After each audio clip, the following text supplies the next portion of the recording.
สิเฮ็ดอีหยังกินสิแกงหน่อไม้ตั้มโลดเดี๋ยวทุกนี่จนมีเงินอยู่หัวหน้าตำในคนเลยนี่สิแกงหน่อไม้อาจารย์แกงหน่อไม้ตอนบ่ายทุกคอยนี่ฝนตกแห้งๆนี่บ่ได้กินข้าวน้ำแกงหน่อไม้ตั้งไผ่กระโจนบนลูกมันเปียกพี่น้องเอ้ยบนลูกตั้งกระซีห้องแต่มันซิอ้ายจะสุกใส่พ่นนะลูกบ่มีรังอยู่ในห่มค่ะแล้วอันนี้ก็นี่เด้นี่เฮือนรังใหม่เจ้าก็บ่มีเมียบ่มีลูกอายุเจ้าจักปีแล้วเบา30 ปลายบ่คิดอยากได้บ่หรือว่าแนวใดบ่มีเงินบ่มีค่ะเพิ่นประตะเพิ่นแย่งเนาะthật con người chỉ chưa cơ của nhau một mình mặt mình thì lịch เราว่าบ่มีเงินบ่มีคำตะเบิ่นประตะเบิ่นแย่งเราว่าเกือบกระชนเข้าเอาผู้สาวกับเขาบ่ชนเราว่าเนี่ยนี่นะอายุ30 ปลายเราก็ยังบ่ได้แต่งงานนี่ก็อ้ายสาวนวล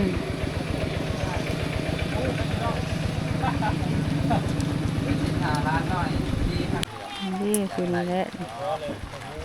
มาแต่ลินนี่แหละแกงใหม่ก็เป็นหรือว่าเป็นแต่ซีม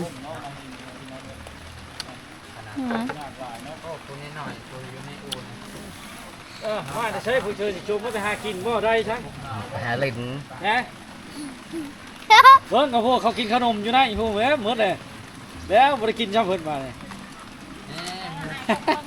เขาจงให้บ่แต่ละเธอน่ะเวลาไปอยู่เขาจงให้บ่กันได้ขนมน่ะบ่อยากกินข้าวแล้วปนี้เที่ยวลงมาขายแต่หมอไอ้ปรุงชุกกันแล้วโอ้ยผมมีฮันเนี่ยมุ่งเนาะน้องเอ้ยอันนี้ก็เฮือนคู่อ่ะพี่น้องนี่อยู่ในห่มกกคามนี่น้ำพ่นหย่อยหยาดอยู่ปงหม้อเลยใช่ไหมไผ่กับมอดบ้านนี่ผลยาเลยแหละเอามาดังเด้อพากันกินข้าวกินน้ำแล้วเด้อได้บ่ครับผมบ่ได้เนาะพอดีเนาะวิดีโอนี้จะต่อจากคลิปที่แล้วนะยังเท่านั้นบ่เป็นนู่นนะโอ้ยเฮ้ยเนาะพี่น้องเลยหากระชิใส่เดี๋ยวนี้เป็นนู่นนะถ้าก็มาปรุงใส่เพราะเป็นยา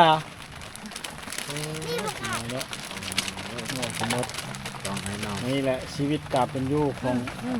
พี่น้องในชนบทเนาะเอาใหม่เนาะแกงหน่อไม้แกงหน่อไม้เชื่อยังน่ะล่ะใช่ปลาคอปลาได้มาใช่ปลาคอน่ะพี่น้องเอาเฮ้อบ่หรือไปหาเองเนี่ยพี่น้องเอาให้บ่มันถึกลี่เฮ็ดลี่พอยับเข้าไปครับนั่งลงกระชังกระตกเลยจบละนั่งลงกระโตกบ่มีใช่บ่นี่นะโอ้ยพี่น้องไอ้เนาะนี่แหละที่เป็นอยากได้กระโตกเป็นได้อยากได้กระโตกบ้านนี้ได้เครื่องชนิดเลยคิดจะได้ยังต่อไปนะถ้ามาเป็นไปได้นะจะได้เฮือนกินลูกกินผู้ย่อไปผู้เขากินไปสู่แม่จะเดินจำได้แต่เครื่องชอบพี่น้องเอ้ยกินพร้อมกันนี่ก็ได้เนาะงบประมาณบ่เพียงพอก็เห็นนั่นแหละแมงคามกับบ่ลายเด้ไปหาแมงข้ามบ่ได้มันอยู่ในกรงไม้ยังนั่งลงละนั่งลงกินพร้อมกันนั่งลงผู้นั้นเนี่ยผู้บ่สบายเนี่ยบ่กินบ่พร้อมหน้าพร้อมตาแล้วพี่น้องผู้นี้เนาะสลัมมาแล้วบ่กินหรอกแกงหน่อไม้ใส่ปลาคอหน่อยน้องสาวน้อยยังนอนอยู่เนาะปลาคอมถือรีถือโต้งนะนั่นแหละถือโต้งแล้วก็ไม่เท่าเอามาให้ใช่ละให้บ้าเอาให้บ้าชุดเจ้าจะกินยังเอาไว้โน่นบ่เป็นยังฮะบ่เป็นยังเบิ้งแมงข้ามโอ้ไผไปหาเนี่ยแมงข้ามนี่ โอ้ผู้อ้ายนี่บ่ สองคน 2คน2น้อง ใส่แม่งข้ามดุขนาดเนาะมันอยู่ในกกไม้ยังล่ะ แซมเล็ก เนี่ยอันนี้ใส่ข้อจะบ่ กกข้ามบ่กกข้ามป้าบ่ เด็กใส่คอ เอาเงินกินเด้อลูกเด้อบ่เอาดอกเด้อ เอาไว้กินรถเอาไว้กินรถ บองเจ้ากับแม่เจ้าเด้อ จี้กินกระแซบคั่วกินกระแซบนะ เอาเงินกินตะแรงกินกับข้าวเด้อ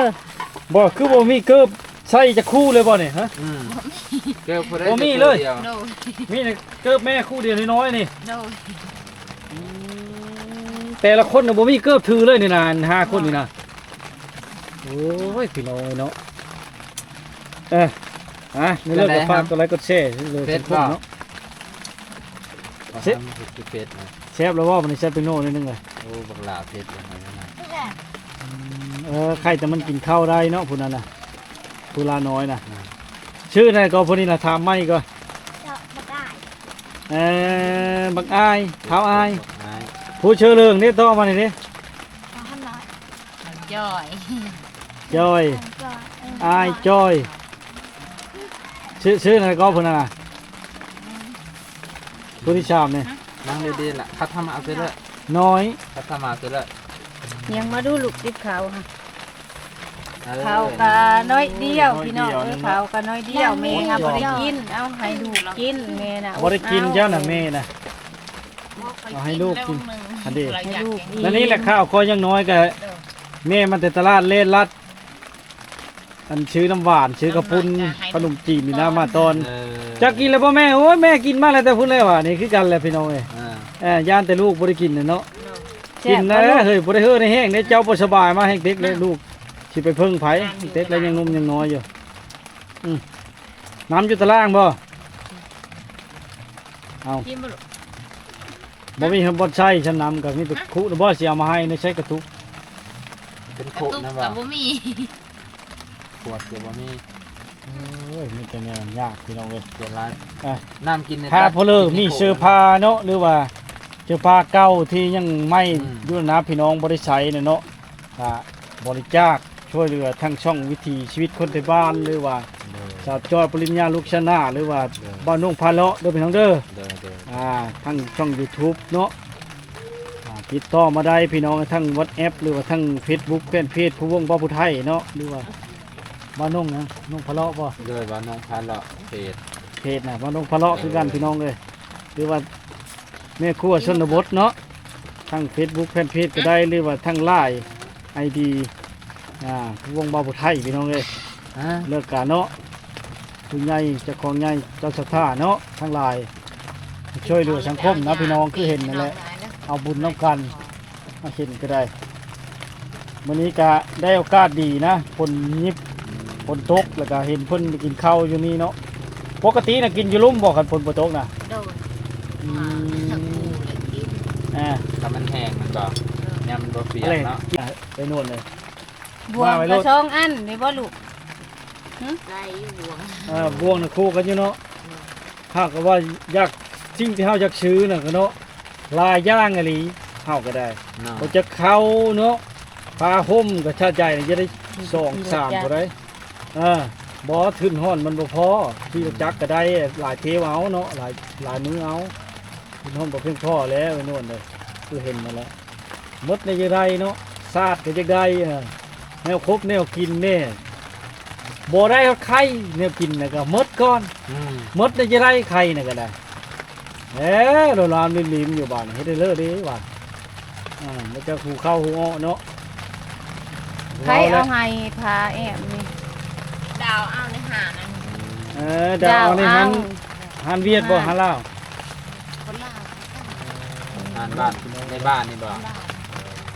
จุบหรือบ่จุบหรือบ่ ยังเหลือ80,000 ยังเหลือ80,000ยังบ่พอ80,000อันนี้มันเหลือยังบ่พอแล้วยังบ่ทันได้จ่ายครับเนาะ80,00010กิโล ลูก50กิโลไตนี่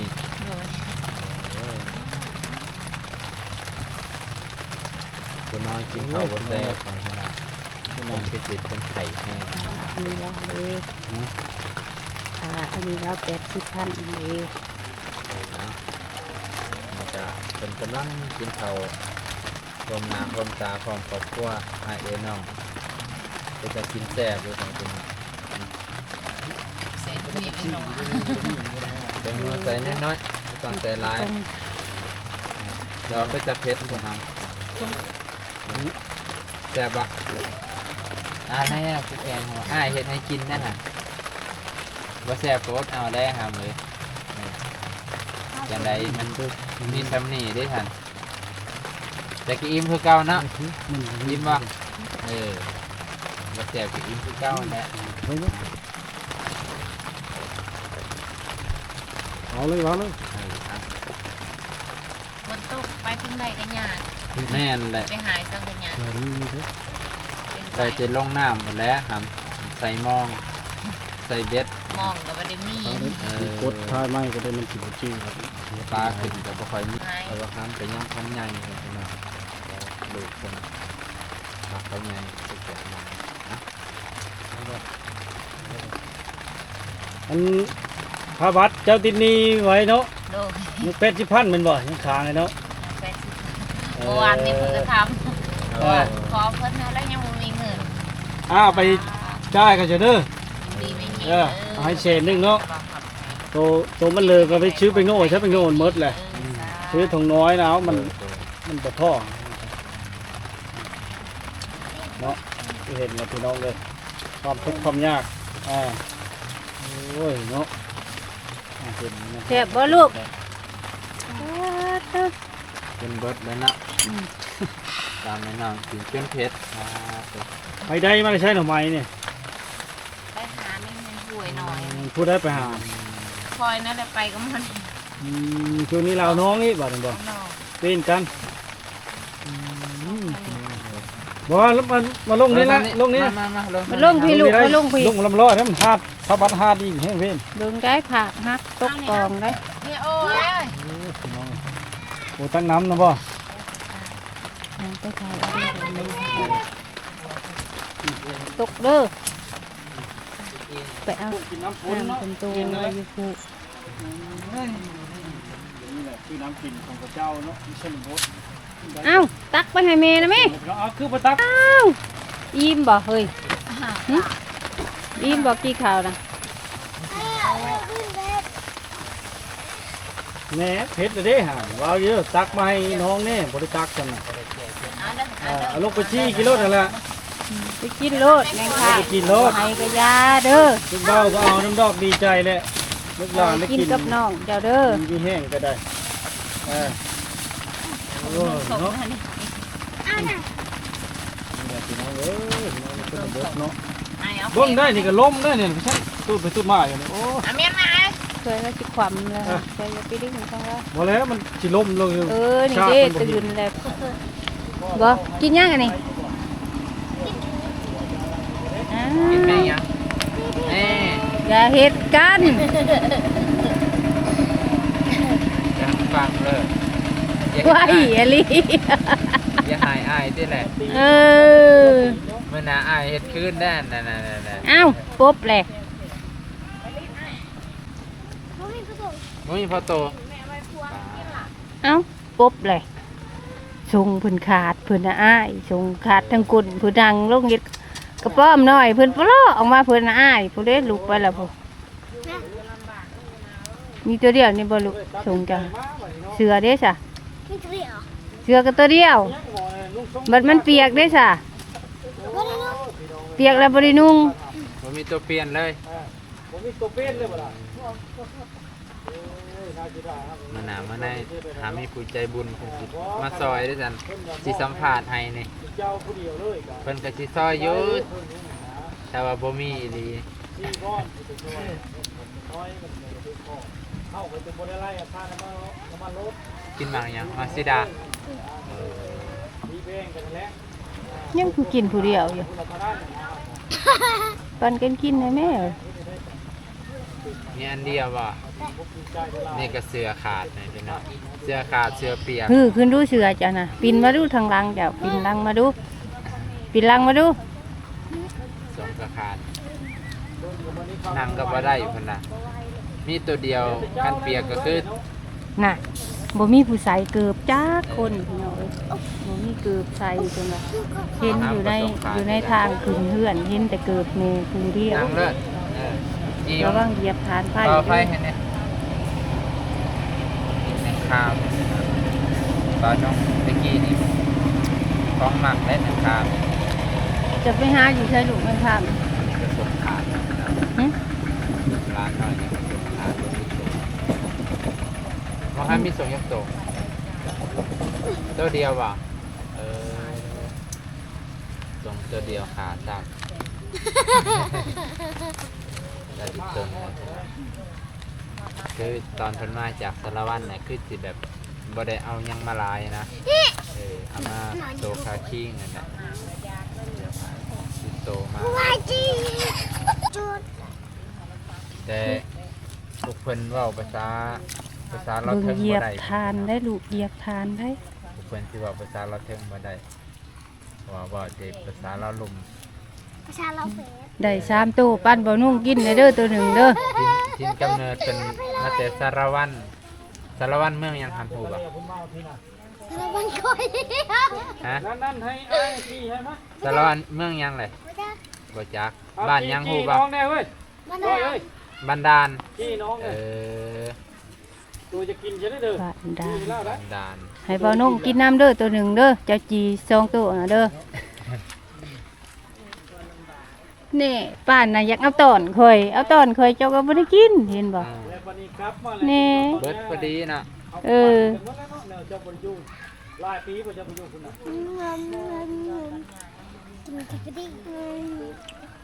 อยู่ปีนึงได้อยู่ปีนึง สองคนนี่ผู้ได้หาป่าเก่งใครในจับป่าเก่งในสองคนนี่น่าแต่ละมื้อนี่ไปหาป่ะ อย่าหัวแม่ว่าดีๆแม่อย่าหัว อ๋อ มันคือตัวเจ้า นะตัวคอย